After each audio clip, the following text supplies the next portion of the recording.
Hello, everyone. Welcome to Game Junk Prototype episode 39, recording on December 4th, 2020. My name is Frank. My name is Sean. And my name's Andrew. Not the biggest week in video game news. We'll be, dragging the bottom of the barrel for some news topics here to start off the show, but hey, we've made a commitment. We're going to be here. We're going to talk about it and talk about some stuff we played.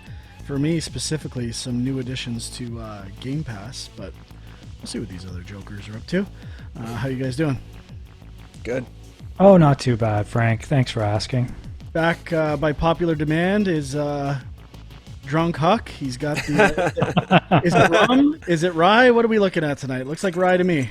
It's actually it's a fancy concoction. It's spiced rum, but let me pull it over here. It is spiced rum yet again. It's a fancy calorie-free cherry cola type thing that's probably going to give me cancer, but I will drink it anyways because it tastes pretty good. Nice. So what do we want to start off with here? Console wars.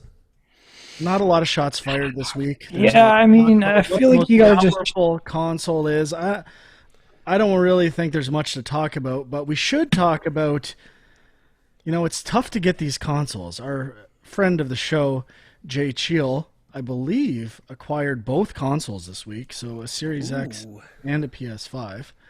I texted him before the show. They've yet to arrive, so he hasn't experienced them yet. So they are releasing sparsely. I obviously got a Series X a few weeks ago. I made some bold promises on this show that you would be able to get one before Christmas if you wanted one.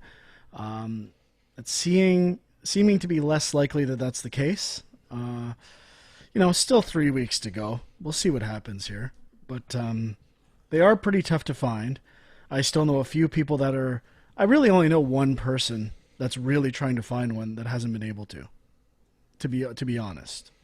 I think the friend of the show, Scott, is still looking for a PlayStation and been unable to find one. So if I'm really thinking about it, there's not a lot of people that I know that can't find one. I ran into a previous guest of the show, Dan, who would like to talk the Batman games, Rocksteady. In Shoppers on Black Friday, he's got both systems. He's ready to go. In his element. Attaboy. He was having an Optimum dispute with customer service. I felt pretty bad for him. But anyway, it's maybe I'm blowing it up worse than it is, but I do have to talk about this. I was looking at some articles today, video game stuff, and I saw a clickbait article about Ellen making a joke. Clickbait? What? I mean, there's clickbait everywhere. I know, but I've never... This is like... I couldn't tell what it was. I had to click on this. Maybe it thinks it's legit. I don't know. But Ellen made a joke over Twitter about the future having an iPhone 378 or something to order your PS6, and gamers were mad about it. It was this ridiculous article about how she was being inconsiderate to people who couldn't get the system and was obviously unaware of the console length that PS6 and iPhone 300 would not be it was ridiculous. Oh boy. I can't believe it. But apparently it's a big deal. What do you guys think? Take a joke. Still trying to know people that are trying to get these things? Seen anywhere? Well, I mean, there's been people in the Game Junk Discord saying that they're trying to get them. I know, maybe it depends on where you are. I don't really know Canada versus US, what supplies are like. The Walmart stuff that went on sale this week, it was a little weird. The site was getting hammered. Oh yeah. But it seemed like it was weird because then they suddenly put up a page that said, the site is busy.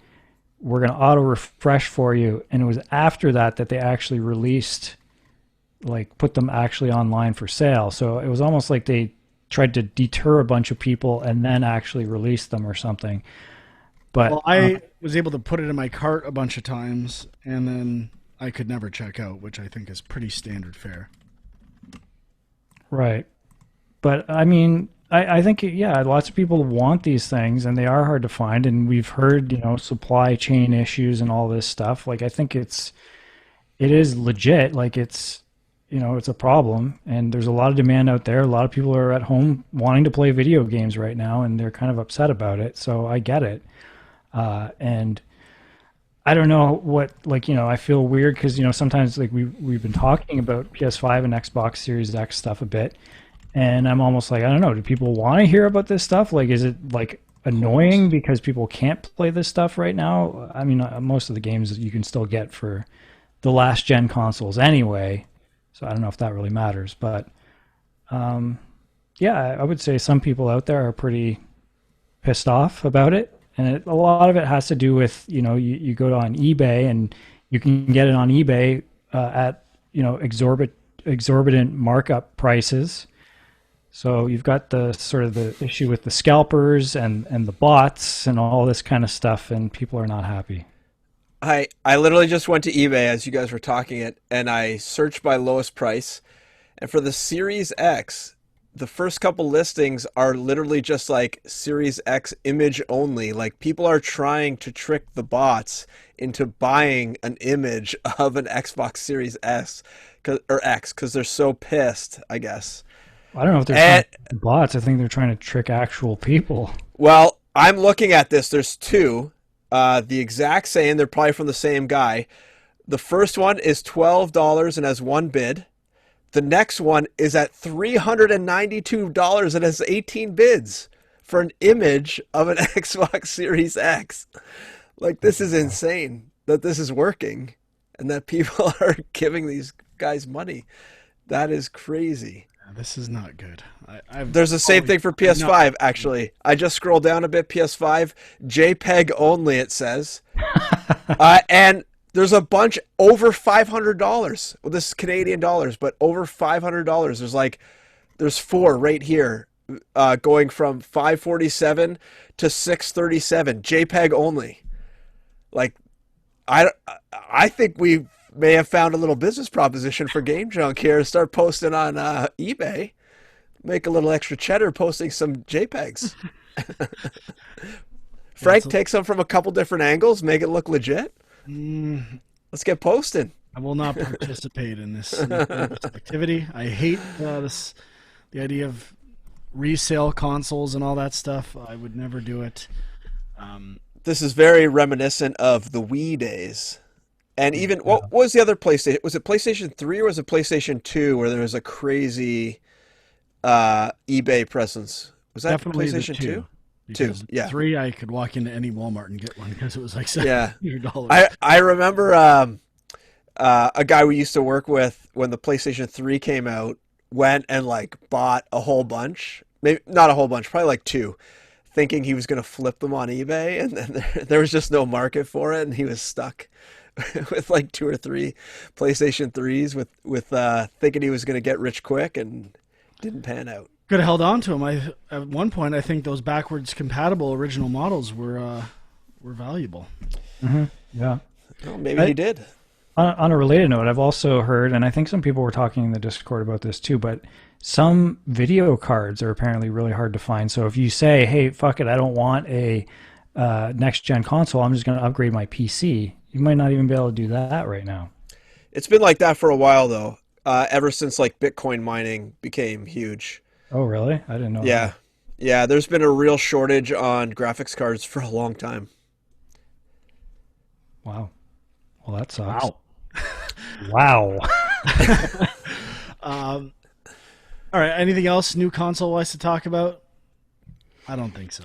Not really. I know you kind of glossed over it. There was some interesting stuff out there about the PS5 outperforming the Xbox Series X in some cases. Now, we didn't talk about this initially at launch. There was some stories about the Series X having faster load times than the PS5, which was unexpected. I think that was mostly on multi-platform games.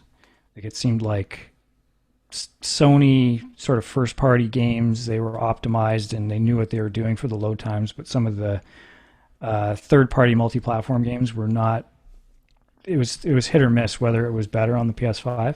But anyway, now they're saying that some of the other areas, like I guess GPU-wise and stuff, the PS5 seems to be outperforming the Series X when it theoretically shouldn't be. I don't know all the details on that, but kind of interesting. Yeah, I think there were some. I think there was a comment too about crashes and stuff like that. And I mean, my PlayStation has crashed a bunch of times. My Xbox has crashed several times. I think that's app related, not system. Although I hear there are some quick resume crashes happening with some games too. Maybe I'm confusing the systems, but to me, that's like standard launch fare. Every console, when it launches, has tons of issues like this.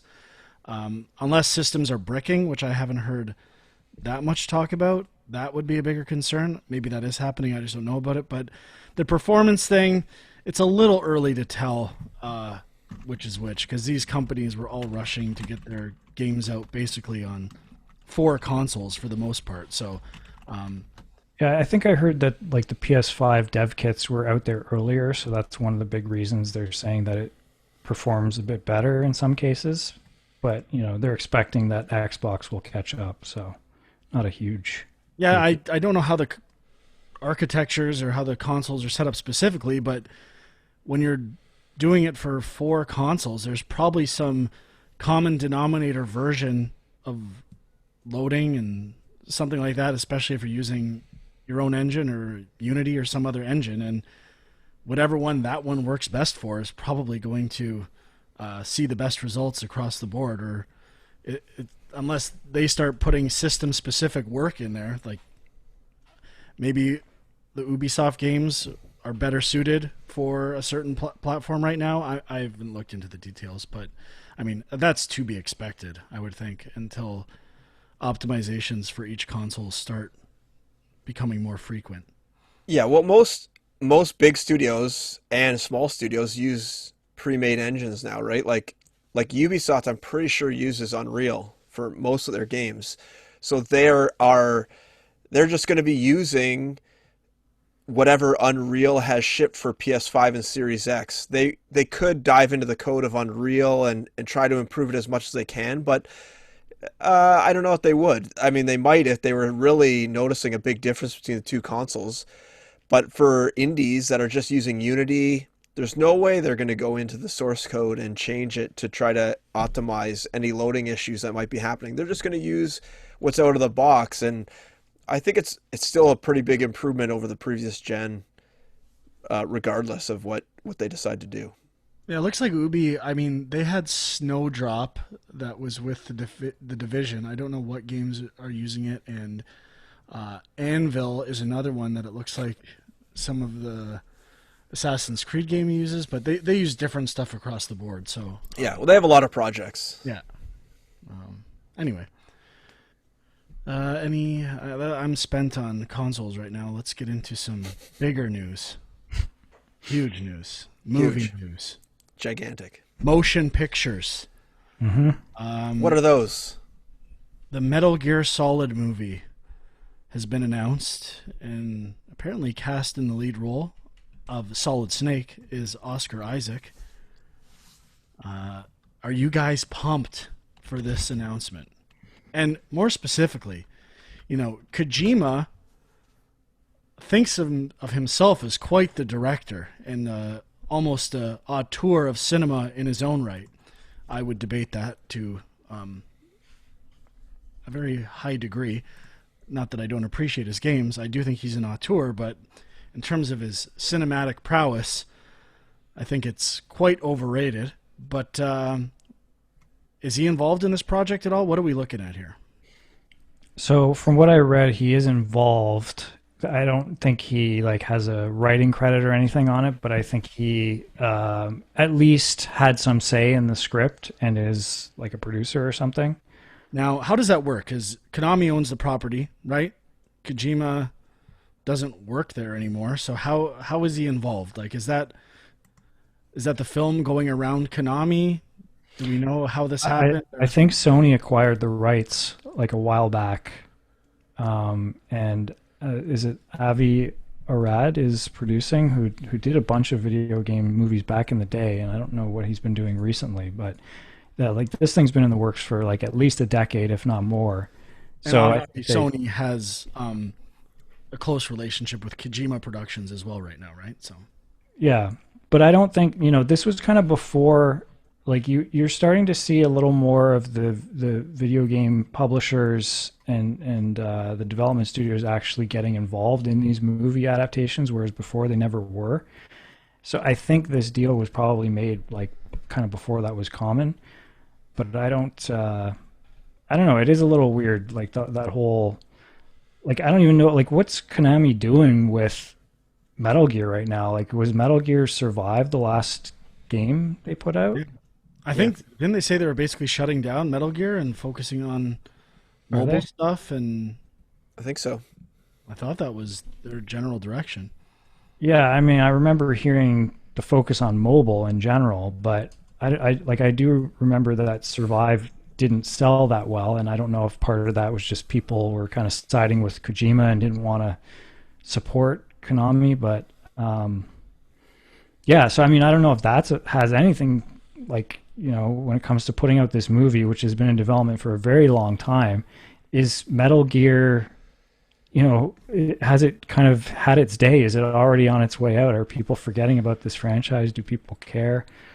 I mean, I'm curious. I've always thought, like, how do you make a movie out of this? Because it's, you know, it's obviously a very cinematic game, which I guess makes people think, hey, cinematic game, let's make a movie. It's got a great story, but is it a great story? I don't know that it is. It's great question. I don't think so either. Who knows what the actual story is? That's the real question. Certainly do not. I must say, be honest, the only thing that matters in terms of this being a franchise, it might even be better that the stories in the game suck and they can do their own thing. Snake, although even Snake, I was going to say, is a cool looking character, but he is just like almost a mimic and an homage to Snake Plissken. So this character kind of exists in a way already. So he already was this weird ripoff of another movie character. So unless they've got a tie-in with Escape from series, now that could be interesting. Now we're talking. That's where I think we need to go. Now I don't think that's owned by Sony, but that's where I'd be. Wasn't there a remake of that announced at some point as well? Yeah, I think it's still happening. I forget who's directing it now, but somebody's doing it. But I mean, now if they had cast Kurt Russell as Solid Snake, people might be. Wow, there we go. Wow. There we go. Who was the? I can't think of in Metal Gear Solid and 2. Who's Snake's commander, or the guy you talked to on the comm link? I want to. I don't know. I can't remember. Colonel. Is his name just Colonel? Yeah. While you're looking it up, I went to IMDb and I'm looking at the description for the Metal Gear Solid movie, and it just says, an advanced tank is stolen by a terrorist group and an elite soldier, Solid Snake, is dispatched to retrieve it. Now, would you describe a Metal Gear as an advanced tank? Yes. Would you? Yeah, okay. I was going to say that doesn't really handle it in my mind, but I guess it could. So are you thinking of leaving Roy out the Campbell? nuclear aspect? What was that? Roy Campbell? Is that who you're thinking of, Frank? Is that the actor who I think looks like the? Well, that was Meryl's father in the first game. I never finished part 2, so I don't remember too much. No, I'm thinking Metal Gear 1. I don't know. Who cares? The guy in Metal Gear 1 looks like an actor too. I'm sure this is going to lead to. I was looking up any casting rumors for GW, and it's I won't even know. Who cares? But like, which leads to the other movie discussion, I guess, when Uncharted was a thing, and what's that Joker's name that everyone was like, he has to play Drake. He was born. Oh, Nathan Fillion. Oh my God. He needs to be Drake. Anyone else is a debacle. And that's all. It was like the most uninspired casting ever. Not that I have anything against Nathan Fillion. I really don't know that much about him, but it's like, okay, he looks like Drake. I think Oscar Isaac is kind of interesting casting. So, and he isn't like a clone of the video game character, which is what everyone wants from their cast. And is Marky Mark Sully? In Uncharted, yeah. In Uncharted, yes, and Tom Holland is Drake. Yeah. There was an image of that pretty recently. I think it looks okay. I don't know. I thought he was I thought the two of them together looked better than I would have thought. Perhaps the stash on Wahlberg. I didn't see the Wahlberg shot. I was a better Sully see if you put a stash on me with the cigar a few episodes back. I think so. I think we should reach out. Yeah. Yeah, I mean, I guess the general reaction was people didn't like the photos, right? I think Well, it's not Nathan Fillion, Sean. How could it ever be good enough? Well, I think, yeah, people generally, the Mark Wahlberg thing, a lot of people just don't like Mark Wahlberg. They think he's a bad actor. And, you know, he's definitely done some questionable, goofy stuff, but he can be good in the right role. And I think he could be fun in this role. I thought the thing with Sully was they thought he was going to be bad, and then they were... Well, there's one image that looks bad, but I thought there was another one that was better. He's kind of a younger Sully. I don't know. I think he's fine. I mean, I'm not going to be lying. I'm loving Mark Wahlberg with the stash. He's going to nail this thing. I think his, like... I mean, I like Mark Wahlberg when he's playing, like, kind of comedic roles, that he's kind of aloof. And, I mean, this was originally supposed to be David O. Russell, so I like him in David O. Russell movies probably more than any other movie where it's a little more comedic. So... I don't know if you guys saw, but Antonio Banderas is also in the cast, so he's probably the bad guy. Okay. I don't know if he would play a new bad guy or reprise a role from one of the Uncharted games, but I could not tell you any of the bad guys from the previous Uncharted games. I played all three of them extensively. I remember the guy with the like blue shit in Uncharted 2. So it's my gut is they're going with someone new because they're not the most iconic villain. Yeah. So you guys buying or selling these things, as Sean would like to put it? I think they're in a better place than maybe they were a few years ago. You know, like obviously Metal Gear Solid had people like Kurt Wimmer was supposed to do it, who did Equilibrium. Uncharted went through Seth Gordon, I think. I can't remember who all. Now it's Ruben Fleischer who's doing it, who, you know, did Zombieland, some other stuff. Like, I think, you know, he's not amazing, but I think he does good action and comedy. So, Sean, the question is buy or sell. Are you buying or selling either one of these pictures? I'm going to say I'll buy. Both? You're buying both? I'll buy both. I am 100% selling both. I would be selling Metal Gear, buying Uncharted. But if I had to pick which one I think is going to be better, I'm going to take Metal Gear. I think there's more opportunity. Really? I think Amy Hennig's stories are the best Naughty Dog stories that exist. Like the first two Uncharted games are, and I know she's talked about what she would have done with the Star Wars game she was working on, and she is great at establishing or recognizing what makes those genres like Indiana Jones and other things work as movies. And replaying the first Uncharted recently, what's amazing about it is the amount of story. It is not long cinematics. It is just enough. It keeps the game flowing. Now that's game story versus movie story. But I like the simplicity and I guess the simplicity and the storytelling in the simplicity of the first two Uncharted games. I feel like these other games are getting way too complicated. Not that I dislike The Last of Us 1 and 2, but I think they are not as good as the creators think they are. And I don't know. I would like to see a movie that Amy Hennig would work on. So based on that, so you said Metal Gear was the one you think will be better than Uncharted, meaning just there's more that they can do. Like I think the other Uncharted is going to be like trying to be too much like the games, and I think it's missing the person who made those games great. At least the stories in the first two. Gameplay is a totally different thing. I found this third and fourth stories were almost too complicated for the type of genre that it is, especially when you change that to movies. Where Metal Gear, there's not a lot of rules for it. I don't think it's maybe a cool world to explore and a cool character, and I think they can do whatever they want. And I think I'm more excited for that.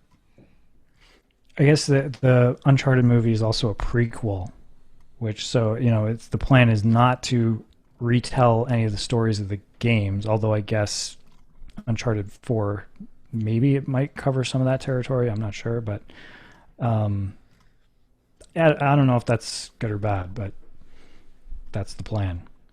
Well, I'll leave it in the hands of the filmmakers. Feel free to dazzle me. Until then, we shall not talk about it again. I guess we need to start having... I was just going to say, I guess we need to start having some Game Junk, Film Junk crossovers when all these movies start coming out. We got to do a retro review of Sean's favorite, Prince of Persia, with Jackie.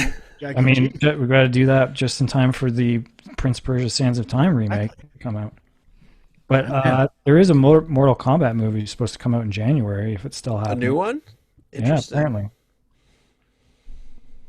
I don't know. Maybe are we seeing a new era of video game movies here, or are they still just as shit as they always were? Well, in order for that era to start, there has to be one good one, right? Have we hit that point yet? I thought the original Mortal Kombat was I might even say for that era to start, you need two good ones, which I don't think has happened. Sonic the Hedgehog, baby. Absolutely not. And you know what? Detective Pikachu was okay, but I mean, there's still not a 100% great one out there. That is for sure. All right, Huck, get to your tech news. Shit. Okay, so minor news, but for any developers out there, FMOD just announced today, which is a audio suite of tools, kind of like a plug-in to an engine, that they've announced that they're going to be free for any indie developers that have under $200,000 of sales. So that is pretty good. Gross or net? I don't know. Look at the website. Google it. It says yearly revenue. Sorry, so it's revenue, which is revenue is I believe revenue is after tax and after everything, or is that? Yeah, that's correct. I think I'm a business owner. You're the small business owner. Yeah, I should know this stuff, right? My non-existent business degree, and so that is pretty good because really FMOD and another program called WISE, which is spelled WWISE, are kind of the two main sort of like audio suites for developers right now that they can use. And so this is pretty good. It's kind of like this whole race to the bottom we're seeing with engines now coming to the audio tools, which is only going to help indies more, because if you can get access to a really high quality audio tool for free with no yearly subscription or anything, that's going to help you a lot in your development costs. And that's it. That's all I really wanted to say. Just keep an eye out for that. I haven't used FMOD. I don't endorse it or know anything about it. So this is all you, bud.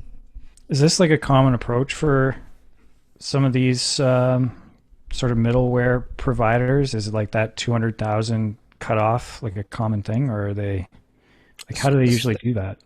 As far as I know, this is the first time I've seen it. Usually there's like kind of like tiered pricing where, you know, if you're under 200K, it's like X amount per year.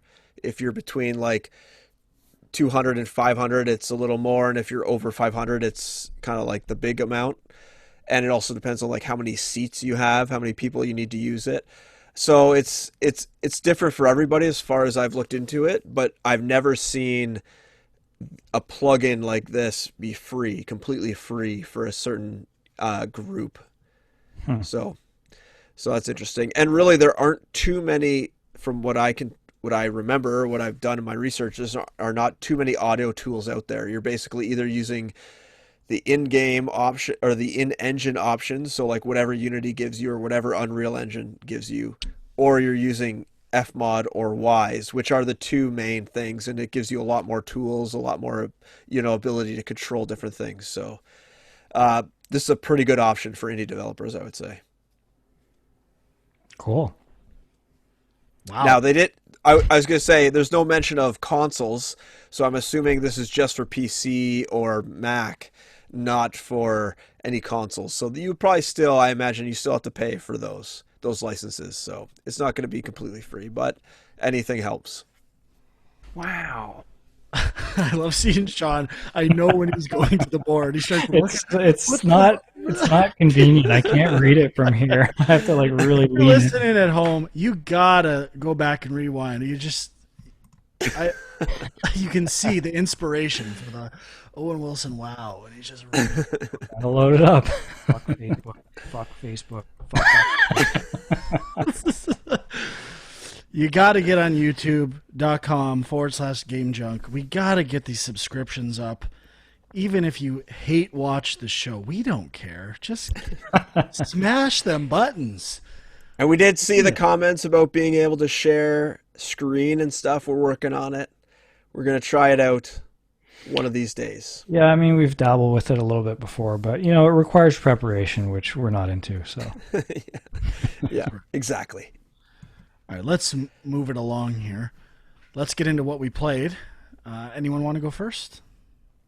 I'm going to go first. You guys aren't jumping at the opportunity here, and I got a game I'm pretty passionate about these days. Okay. So I've been dabbling in some Game Pass on the Series X, and I just went and I kind of changed I went to the indies, and I'm like, I don't care what the cover art is. A bunch of these, I'm just going to download them and try them. I hate that I judge these games by their cover art, and, I wish there was a bigger focus on that, but let's look past it. Let's download some stuff. So I downloaded ScourgeBringer, and I had not heard about this game, had not seen any reviews. It's a roguelite game. Reminded me of Flint Hook quite a bit, and maybe Dead Cells to some degree. But it's got this amazing combat where it's very fast. You're almost juggling in the air and dashing. It does remind me a bit of Hades. The pace of the combat, obviously it's a different camera perspective. Right on screen versus isometric, and I'm really liking it. I was hitting a point where it was too hard. I was kind of mashing buttons, and there's an attack button, a smash button. You can shoot with the right trigger. So there's a lot of options for how you attack. But it's getting crazy in here. Uh-oh. Can you guys see this? Yep. Let's try it out. This is an experiment. I'm sharing the gameplay video while Frank is talking about it. Just when I was about to give up on this game, I was like, I suck. I'm gonna pass on this. Or I'm like, I think this just isn't for me. It all clicked all of a sudden, and I was being much more deliberate about how I was using the moves in the game. And ever since then, I've gotten that roguelite addiction where I just keep doing run after run, and I'm loving the game. So I highly recommend it if you like roguelites. It kind of does everything I like about it. There's a lot of convenience and speed. I don't find it really annoying. I love that you unlock a skill for teleporting to rooms, and you don't have to travel everywhere to go back to a room. I think it's fantastic. And it's relatively new, as we see here in this trailer, available October 21st on Switch, Xbox, and PC. And I'm loving it. I'm going to see if I keep... I want to keep playing it. I think it's the perfect thing to tide me over until Cyberpunk. And I'll talk about another game I tried, but I don't think I'm going to get into it just because I want to just mess around with some stuff until I do want to give Cyberpunk a go. So I'm so late to the party on The Witcher and Red Dead and some other stuff. I've got a pretty long winter break coming up, and I am hopefully going to dedicate that to Cyberpunk. So ScourgeBringer, amazing little game that I'm not hearing anything about. And I did actually try the demo for this a while back, Frankie. This was part of that... some Xbox Summer Game Fest or whatever it was. And yeah, I liked it. It definitely reminded me of Dead Cells. And I've been meaning to check out the full game. I guess I'm going to have to do that now. I'm loving it. I will probably be playing it tonight after we're done recording this.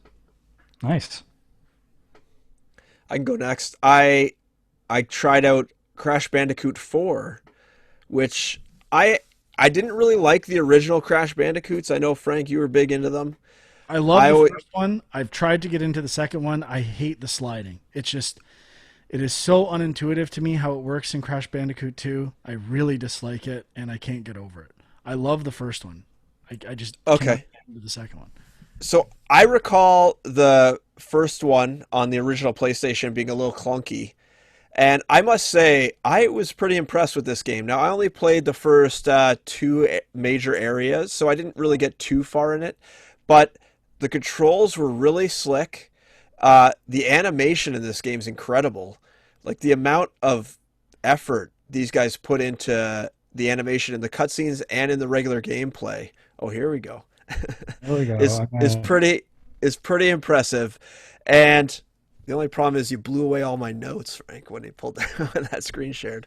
Hey, Frank, it wasn't Frank. It was me. Oh, Sean. So, it was just I hadn't played it for that long, but it really feels improved on the original. And it just felt really polished, a lot more polished than I was expecting. I don't know what I was expecting exactly for this remake, because it almost feels like they took the first level of the original Crash Bandicoot, or at least that style, and then they kind of flip it on its head and they start sending you through other areas. And, it's just, I don't know. I liked it. I was really liking it. I was liking the voice acting. I was liking the animation. It was just a lot higher quality than I was expecting. And I feel like this game is really under the radar and no one really is talking about it. Does anyone know when this came out? October 4th or 7th? Okay, so not too long ago. Yeah, I haven't heard anyone talking about it, and it's pretty good. Pretty good. So I would recommend people to check it out if they like this kind of platforming action game. And does it have the slide? There is the slide in it. Now, I didn't get frustrated by it, but maybe I'm assuming they improved it off of. Yeah, I don't know where it ended up in part 3, but I remember in part 2 it was like if you slide and jump, you jump higher, which just seems completely unintuitive to me and unnecessary, and I hate that mechanic in the game. There was a little weird thing where if you duck, you can duck and then double jump to jump higher, and it was a little clunky because it was on it was on like the, what button was it? It was like X and B or something. Like you had to hit like 2 face buttons at the same time to kind of get it to happen. So it was a little clunky. That sounds yeah. So that was not ideal, but other than that, it was pretty fun. Yeah, I think. Well, I'm not that into Crash Bandicoot, and I certainly never played the original back in the day. But I was curious. But then I read a couple reviews saying that it was kind of unforgiving and that the difficulty ramps up quite a bit. So that kind of scared me off. But you never know. I guess sometimes it depends who's reviewing it. Yeah, I didn't get very far, so I can't really comment on that. I just played the first couple areas, so could be. Yeah. Also, I guess it's weird. Like, it's not a PS5 game. I assume, you can play it on the PS5, but I don't think it's, enhanced in any way for PS5, which seems a little weird. Yeah. Okay, I can go. I guess just real quick, I mean, I know Frank played a bit of this too, but NHL 94 Rewind got added to Game Pass, which was kind of a pleasant surprise. Mm-hmm. I know we were talking about this. Did we talk about it? I think we did at some point when it was announced that, they said they're not doing a standalone version of this game. You have to pre-order the latest NHL game to get it. And then, I don't know, showed up on...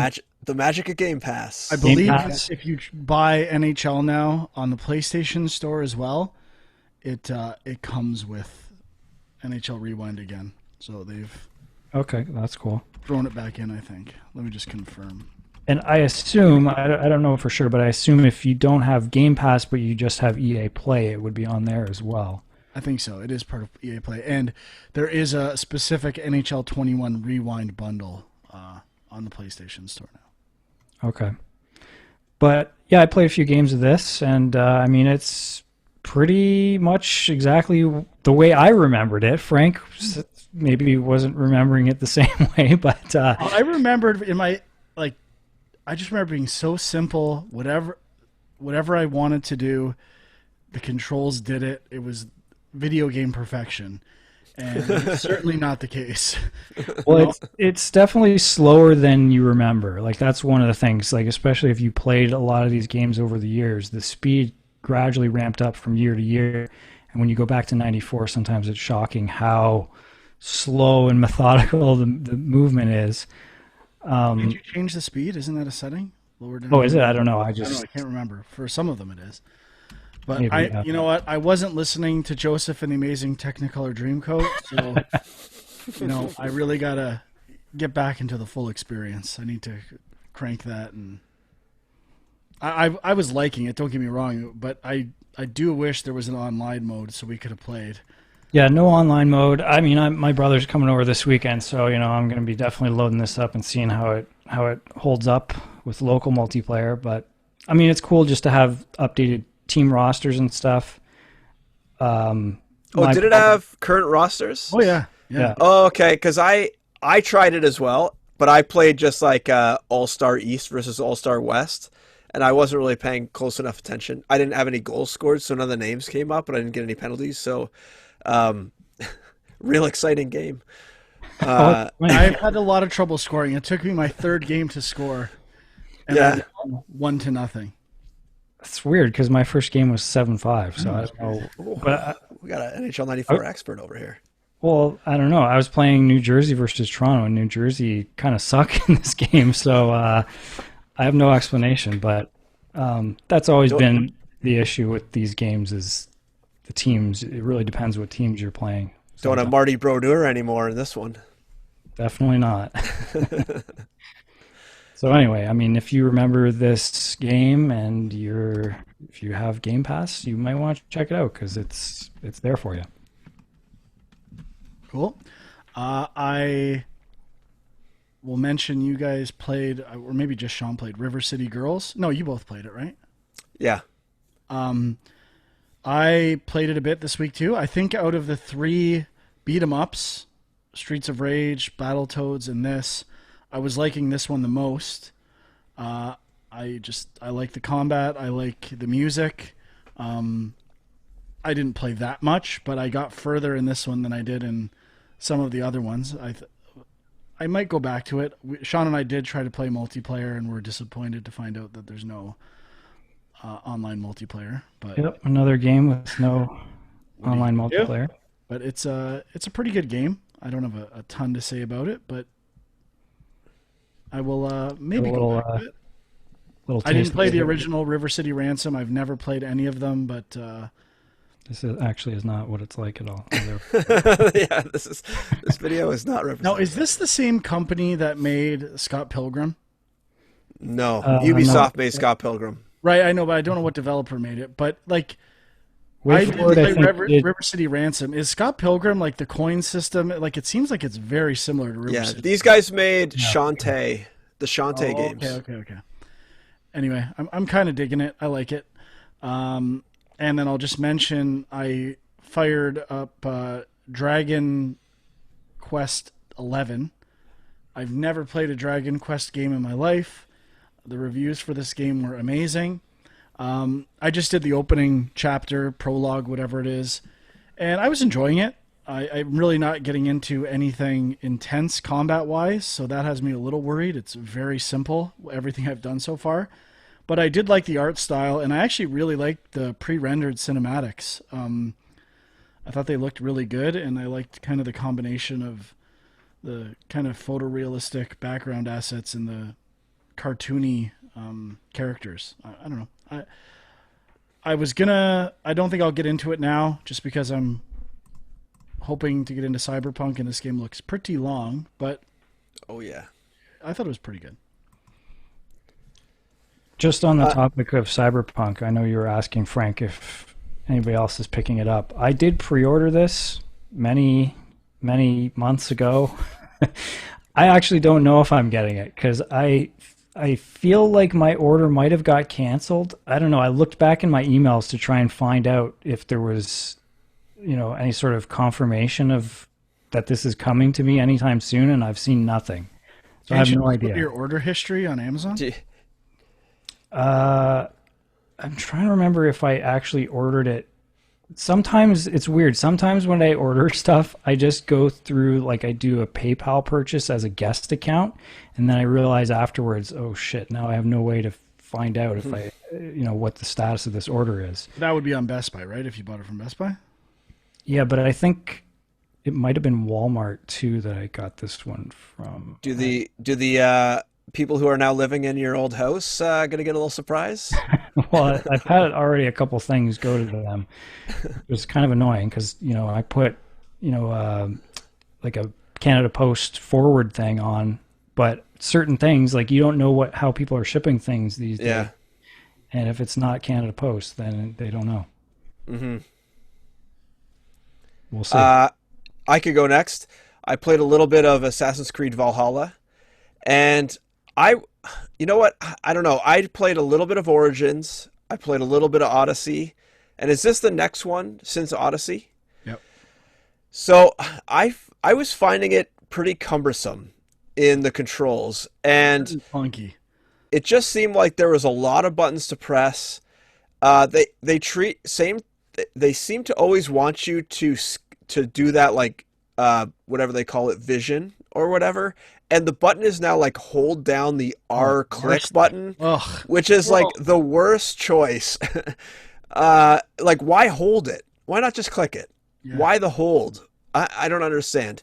Were they finding in playtesting that a lot of people were accidentally clicking it when they were just trying to move the camera around? I don't understand why they chose the hold, but I'm constantly prompted to use that focus mechanic or whatever it is, and it's so annoying to hold down the right stick.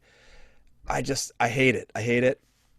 I also hate that they seem to add in, a bunch of breakable crates that only seem to drop things maybe 10% of the time or less.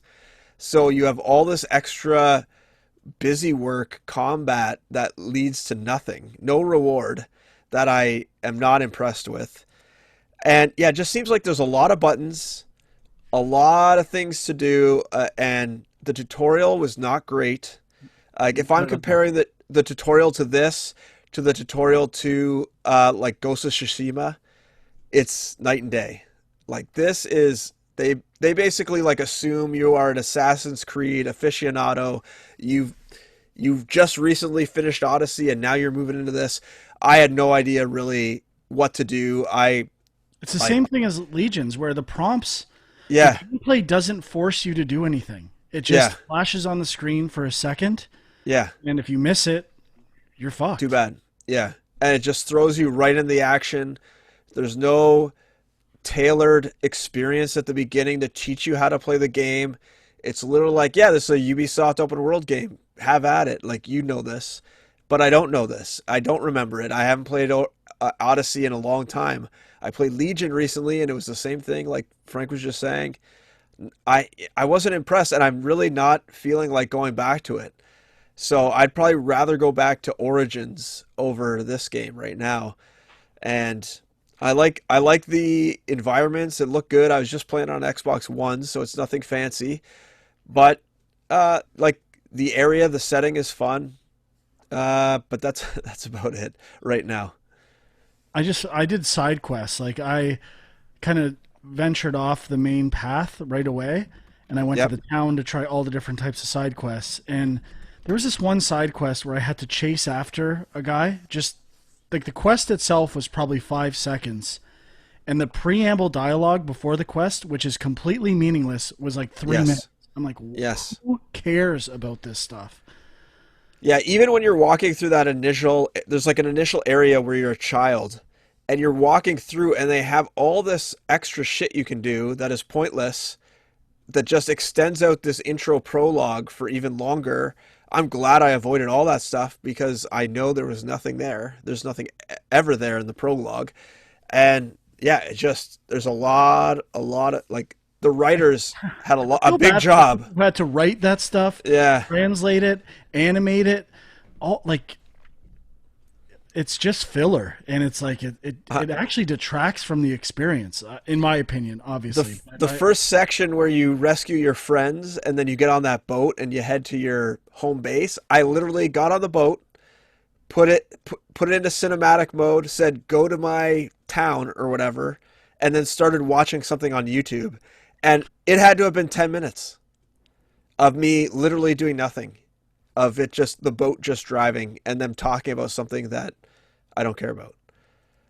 Just so much dialogue. Yeah, it's just a little overwhelming.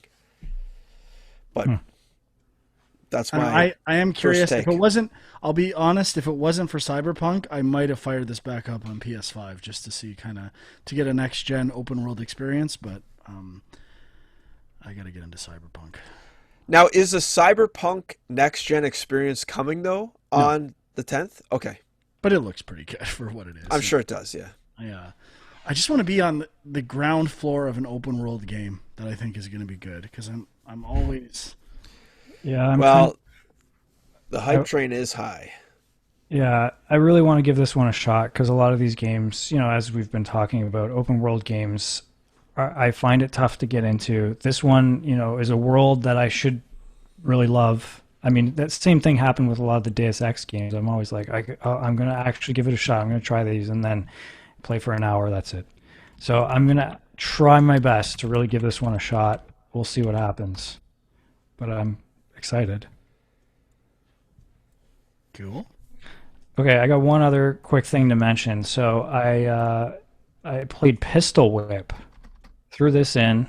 This is a VR game, right? VR game, recently released for PlayStation. I think it came out for Oculus and whatever others, like PC VR stuff last year.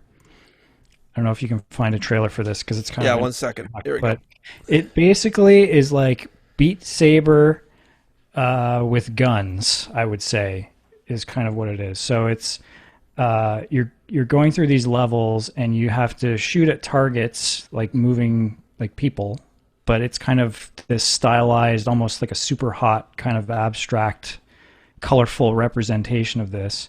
And the thing is, you have to John Wick vibes too, no? Well, yeah, definitely John Wick for sure. But yeah, the whole thing is you have to try to shoot people to the beat. So I don't totally understand what. I think you just get more points for doing that. I don't know if that affects your health or what. But I played like the first 3 levels on whatever the default difficulty was, and I only died once. But it was pretty fun, I gotta say. And it's like, it's not just shooting, like you also have to dodge. So it really does feel like super hot because you have like these sort of trails, bullet trails coming towards you, and you have to like move your body out of the way while you're kind of reaching around to shoot somebody else. And it was pretty fun, I gotta say. I really want to go back and play some more of this. Now I gotta throw this out there. I know, like, I'm starting to think about, I assume we're going to be doing a top 10 of 2020 at some point. Where do games like this fit? Like it's technically a last year's release, but this year on PSVR. Like, how do you guys deal with that? Yeah, if it came out on a certain platform that year. Mm-hmm. Okay. Could be in the running. I don't know yet. Got anything else, Frank? That's your whole way to do the top 10 list, right? Like it's theatrical release versus original release. Like you know how to do this. I guess so. It's a little different. It is. I agree. I'm kind of hyperbolizing here, but maybe I'll give it some more thought. I'll get back to you in a couple weeks on this one, okay? Okay. I don't know right now. I will say I briefly played. Sean and I played golf with friends online.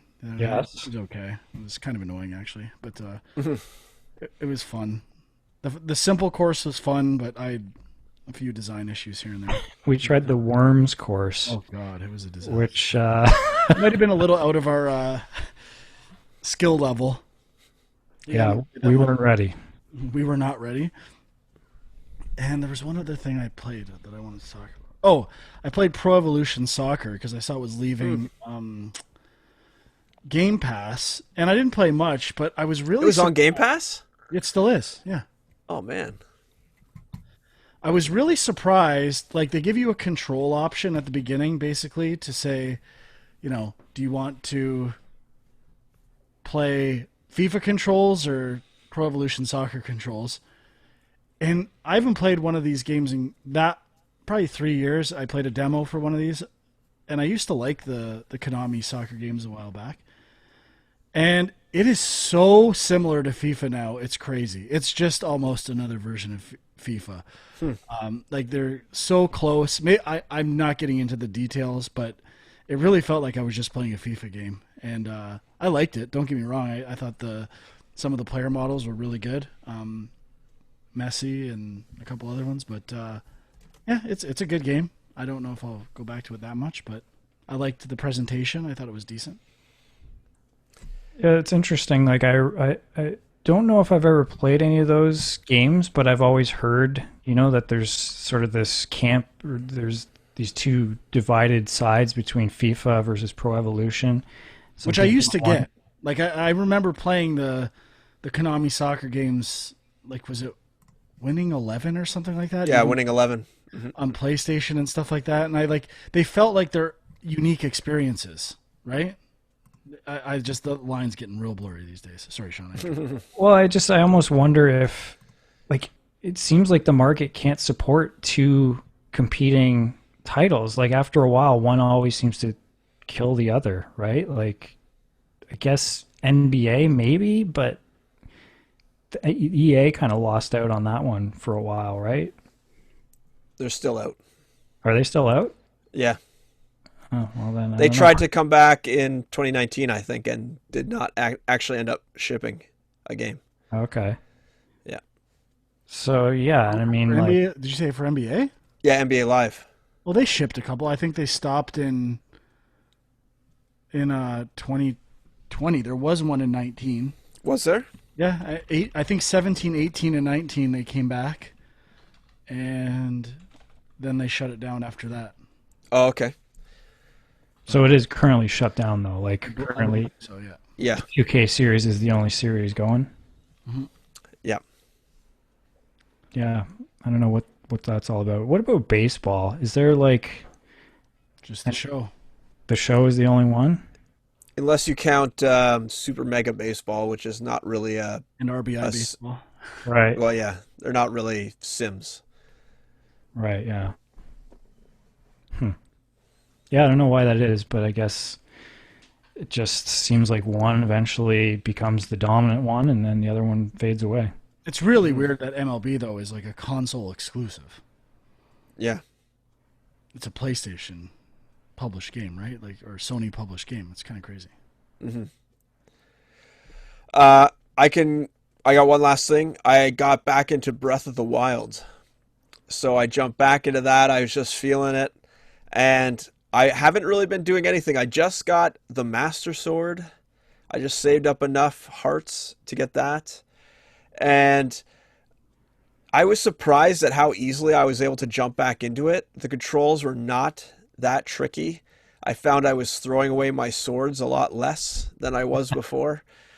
And it was amazing how quickly I remembered how to use I wouldn't call them magic spells, but like the skills, the extra skills with the bombs and the camera and the magnetism and Sheikah Slate powers, I think. Or... Yeah, the Sheikah Slate powers.